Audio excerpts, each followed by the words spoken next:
Hello everyone, welcome to the Enlightening Nest channel, and we are still on parenting, and we shall be discussing about how to strengthen bond with our children.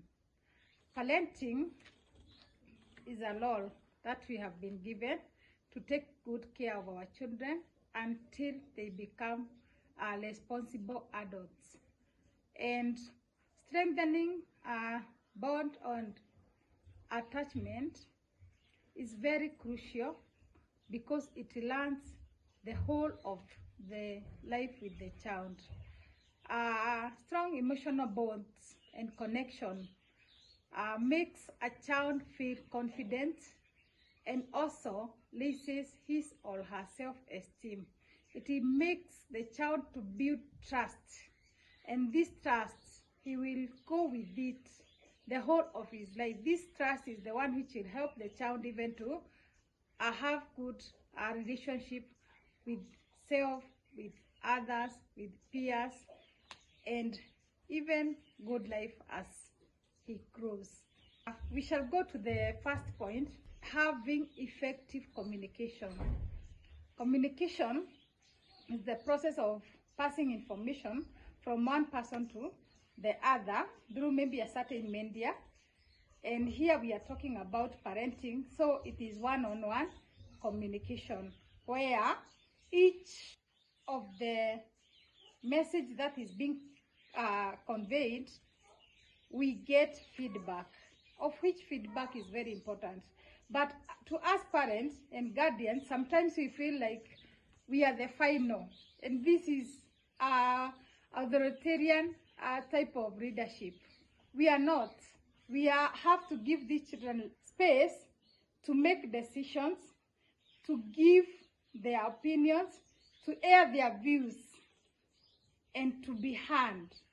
So when we communicate effectively, when we give these children space, they raise up to become very confident children. They can be able to stand out in every challenge. They can be able to stand to defend themselves because they be having challenges. Even when they are playing with the others, they can also be having challenges. So the child is able to communicate. The child is able to defend himself and to say no to things that are not going well with them. Emotional availability. We have to be there. We have to be present parents. As we said, parenting is not only about provision of basic needs. That you think when you provide plenty food, balanced diet for the child, good clothing, good shelter, clean and safe environment, that is final.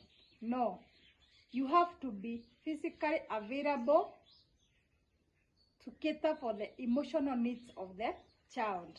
Sometimes the child is crying. Be there to understand why the child is crying. Meet the child needs. Sometimes the child learn to talk to the child and listen to what the child has been going on in school. Sometimes the child might be bullied, and bullying always lowers the self-esteem of the child. So as a parent or as a guardian, make sure you know what was happening, what was going on in the class, what did the class teacher tell your child. This one, you will be able to cater for the emotional needs. Sometimes the child can tell you a very sensitive thing, and maybe if you fail to attend to it as a parent, you will find that your child will live with that pain for a very long time, and until maybe you will not find time to take the child to the therapy to express himself or herself, and this pain can hurt or can cost his life when he grows up. So always attend to emotional needs of the child. And here we need not to forget that every child is unique. So the way your child can express himself is not the way the other child can express. They have different uniqueness, individuality, and also different capabilities and different personalities. That one we need not to forget as parents and caregivers. The other point is about promoting independence. This one is very, very key. Let the child develop autonomy. And this one, this is where we are always being told the first 5 years or 0 to 7 years of the child, they are very, very important for a child. This is where the child builds trust, hope,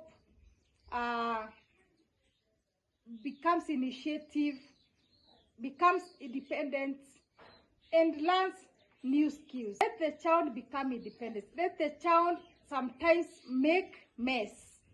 Let the child do mistakes. Let the child be responsible of the mistakes he or she has done. And by so doing, the child will develop up very strongly, and you will build a very, very, very good bonding with the child. This one, when we do this as parents, we leave the child to become confident.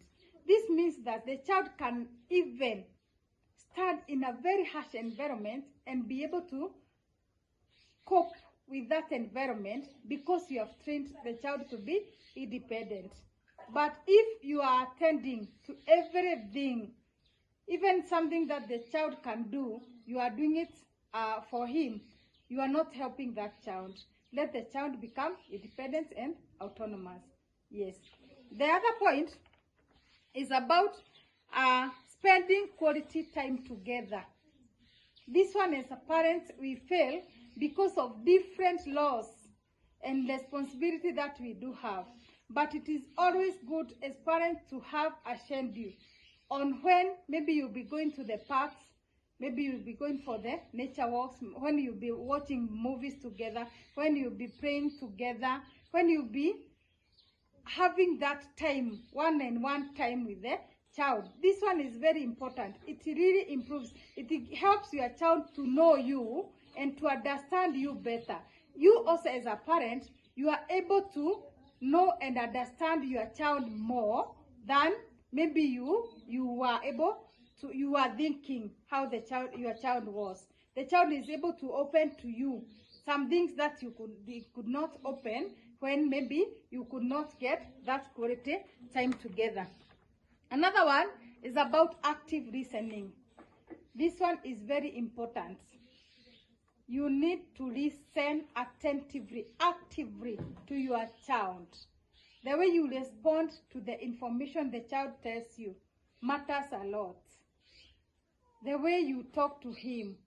Are you talking to him in an abusive way?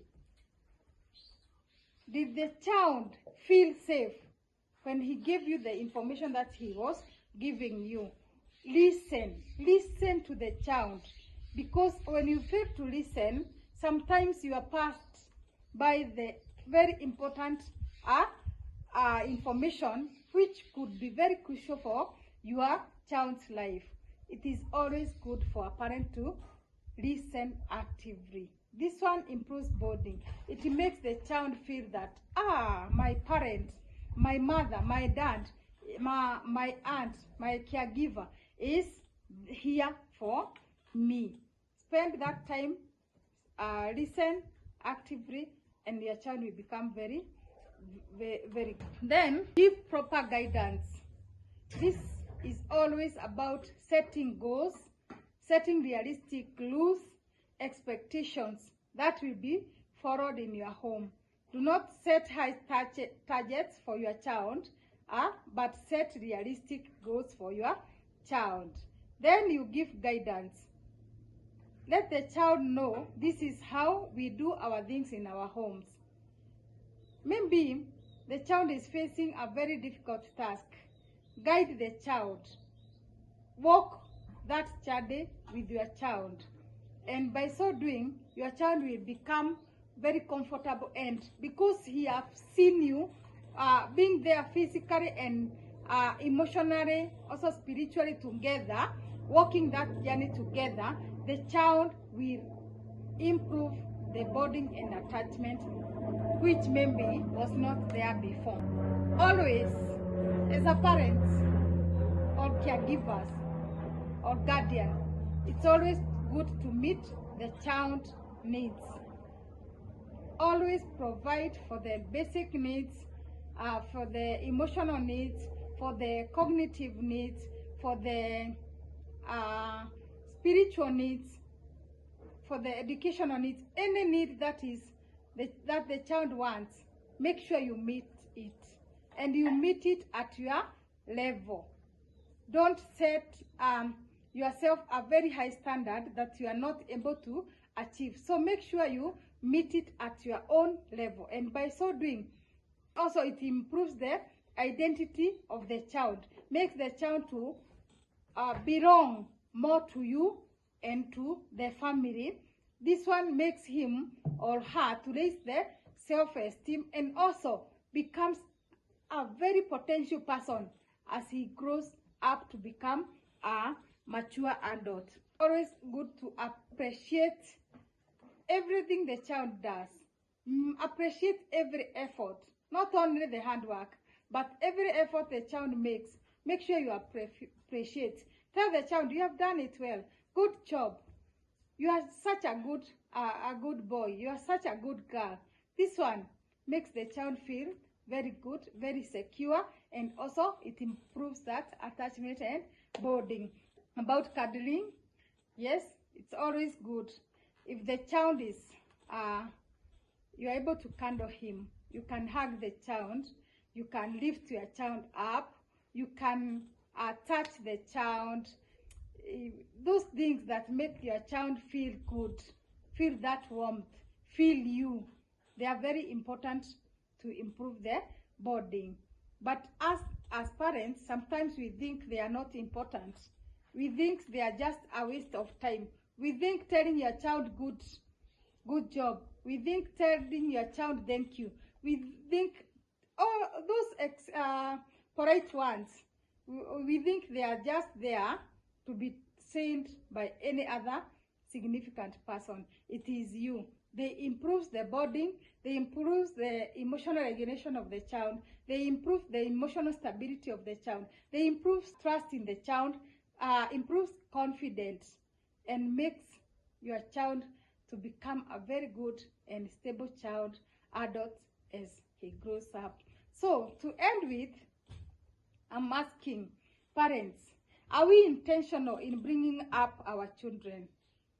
Even if that bond, because it is always developed from the time the child is born, even if it was not improved in that time or there on that time, you can also develop, you can also improve it. You are not late, you are never late. Don't blame yourself as a parent, don't blame yourself as a guardian. Bad words towards yourself that you are not a good parent. You are the best parent ever. You are the best guardian ever, because God has given you that chance to take good care of your child. So make sure you comment on some areas that you feel there to improve, for you to have that connection, that bonding with your child. Thank you for watching. Don't forget to subscribe, share, and comment.